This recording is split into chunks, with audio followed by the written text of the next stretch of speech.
بڑھ جاتی ہیں، لیکن جیسے ہی عید کا چاند کا اعلان ہوتا ہے اور عید کی نماز ادا کی جاتی ہے تو اس کے بعد پھر سے صفوں میں کمی آ جاتی ہے۔ تو ہم کو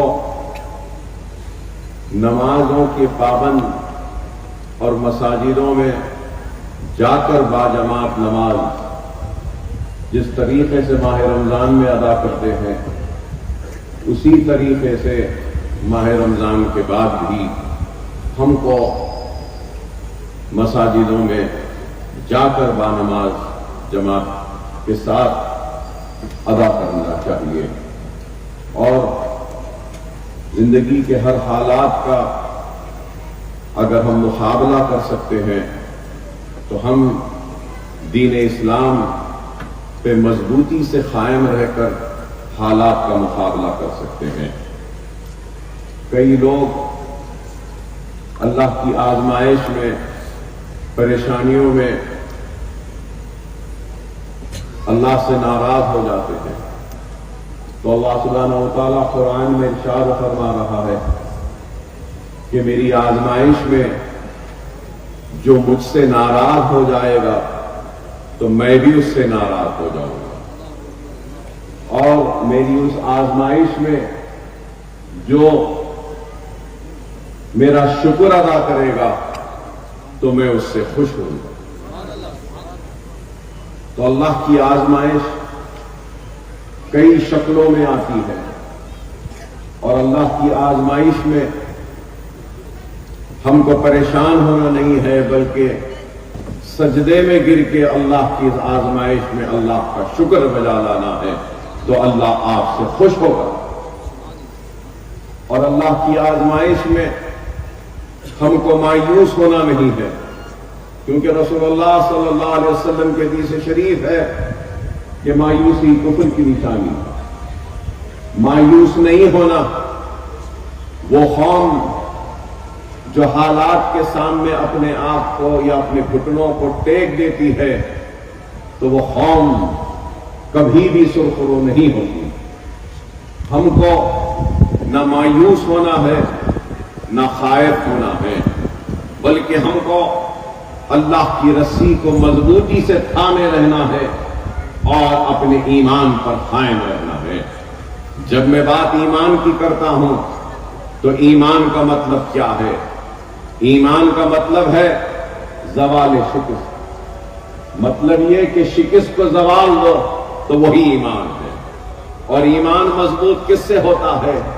ایمان کی مضبوطی کلمے سے آتی ہے، ایمان کی مضبوطی نماز سے آتی ہے، ایمان کی مضبوطی قرآن کی تلاوت سے آتی ہے، ایمان کی مضبوطی سنت رسول اللہ پر عمل پیرا ہونے سے آتی ہے۔ اپنے ایمان کو مضبوط رکھو، اور دنیا کی محبت کو دل میں بسنے نہ دو۔ اگر دل میں کوئی چیز کو بسانا ہے یا فکر کرنی ہے تو اپنی آخرت کی فکر کرو۔ ابھی اذان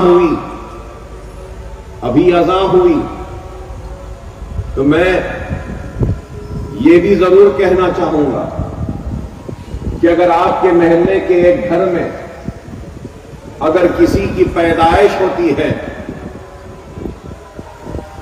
تو پیدا ہونے پر کان میں اذان دی جاتی ہے، اور آپ کے محلے کے گھر میں کسی گھر میں موت واقع ہو جاتی ہے تو نماز جنازہ کی اذان نہیں ہوتی۔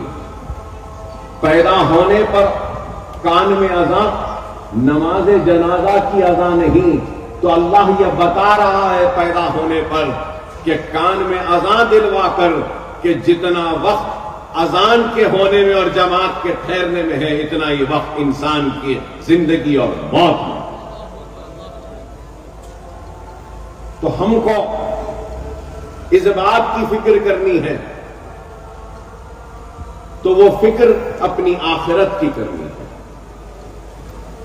ہم کو سب کو اس دنیا سے رخصت ہونا ہے، کسی کو جلدی، کسی کو دیر، مگر دنیا میں ہم آئے ہیں تو دنیا سے جانا تو یقینی ہے. تو یہ دنیا میں ہمارا قیام عارضی ہے اور یہ دنیا ایک خیر خانہ ہے. اور اس دنیا کے عارضی قیام میں جو کامیاب ہوگا تو اس کو آخرت میں اور اپنے مستقل قیام میں اس کا اجر ملے گا.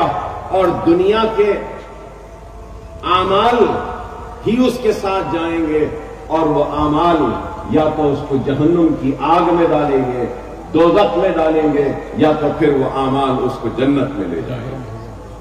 تو ہم کو دنیا کی محبت نہیں, اپنی آخرت کی فکر کرنی چاہیے. اور آج اگر ہم مصیبتوں کا شکار ہیں, مسائل کا شکار ہیں یا آزمائش میں گھرے ہوئے ہیں تو اس کی وجہ غیروں پر تنقید یا الزام یا تہمت لگانے سے پہلے ہم کو سب سے پہلے اپنے گریبان میں جھانک کر دیکھنا ہے کہ ہم سے کیا خطائیں ہوئی ہیں, ہم سے کیا غلطیاں ہوئی ہیں جس کی وجہ سے اللہ ہم سے ناراض ہے. اگر ہم اپنے غلطیوں کو ڈھونڈ لیں گے, اپنی خطاؤں کو ڈھونڈ لیں گے اور اپنے روٹھے ہوئے اللہ کو منا لیں گے تو دنیا بھی مل جائے گی اور آخرت بھی مل جائے گی. دنیا بھی مل جائے گی, آخرت بھی مل جائے گی. آج لوگ بار بار یہ بات کہتے ہیں کہ ہم اقلیت ہیں, اقلیت ہیں. ہاں بے شک ہم اقلیت